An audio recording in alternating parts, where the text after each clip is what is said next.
Would you believe that you can save thousands on your taxes with just a few clever strategies? Prepare to be amazed as we reveal 5 incredible ways to keep more money in your pocket. In this video, we're diving deep into some tax-saving secrets that can put more money back into your wallet. From smart retirement planning to managing your year and finances like a pro, we've got you covered. However, before we begin, if you want to get tips and insights to help you reach financial success, then be sure to subscribe to our channel and hit that notification bell. Your support means a lot to us. Let's get started.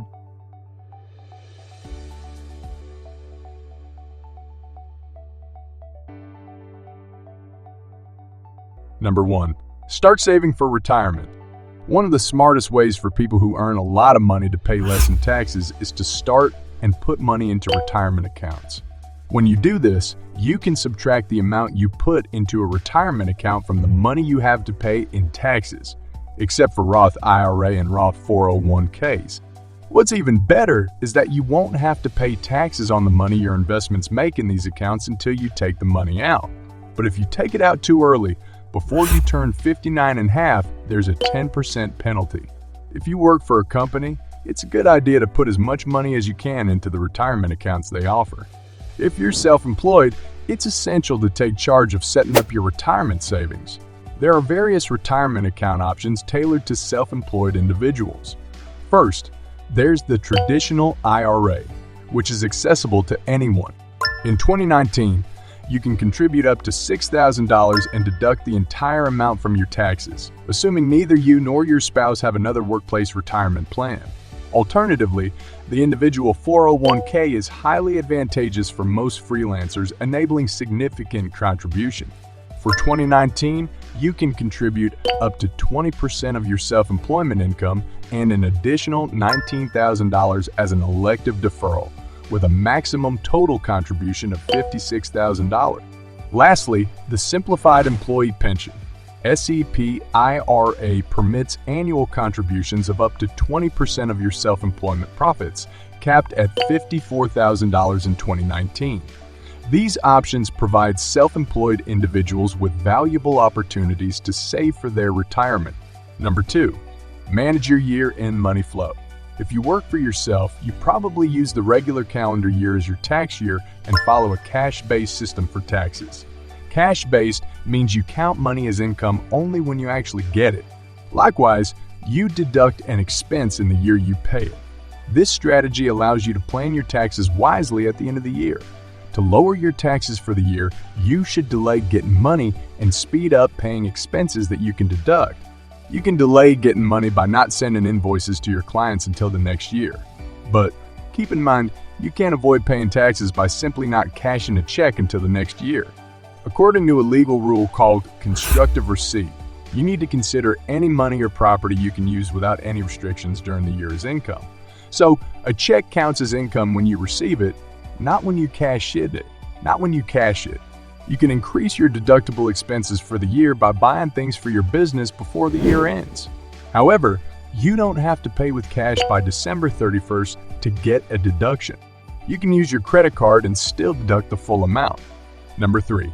Create a donor-advised fund for giving.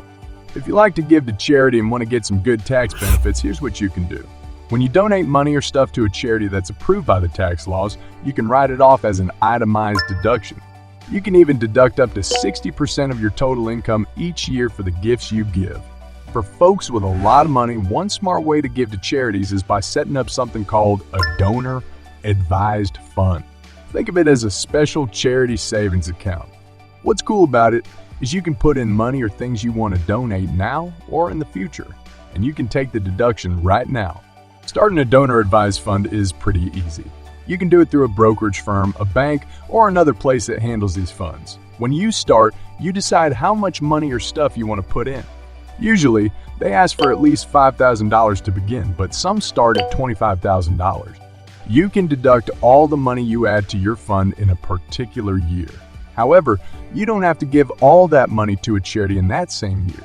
You're the boss of the fund, and you can invest and donate the money whenever you like, even over many years. Donor-advised funds let you group your charitable donations into one big deduction for a single year. This way, you can get the biggest deduction possible for that year. For instance, let's say you want to donate $10,000 to charity every year for the next 10 years. In 2019, you could create a donor-advised fund and put in $100,000. This would allow you to claim a $100,000 charitable deduction for 2019. But remember, you don't have to give all that money away in 2019. You can leave it in the fund and donate it when you're ready. Number 4, give stocks to charity. Donating stocks and other investments can be a smart way for wealthier folks to support charities and get a big deduction.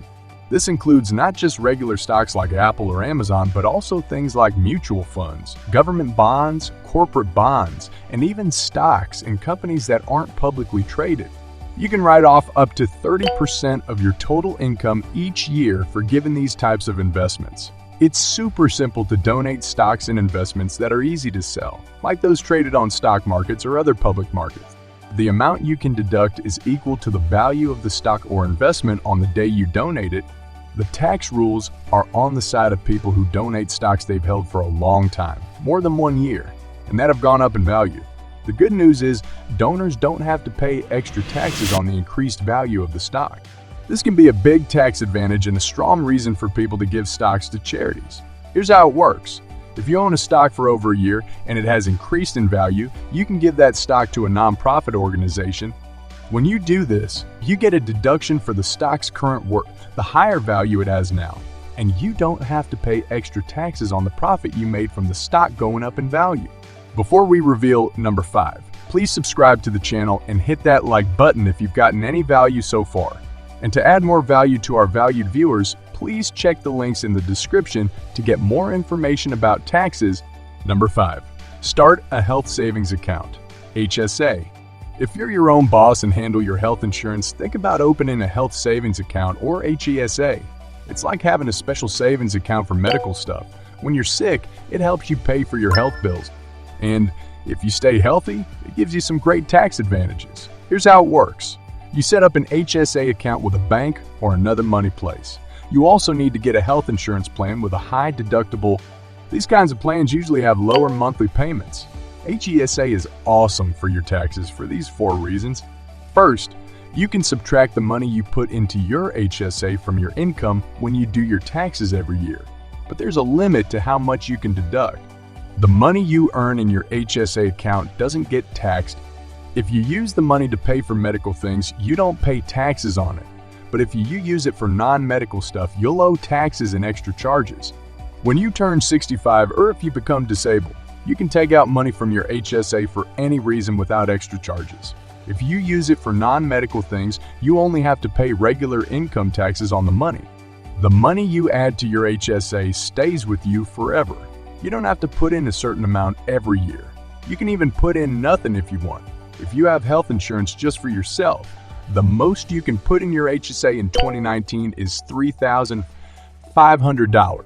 But if you have a family plan, you can put in up to $7,000. If you're over 50 years old, you can add an extra $1,000 to your yearly HSA contribution. If you found this video insightful, don't forget to drop a comment below with your thoughts and be sure to subscribe to our channel for more money-saving tips and insights.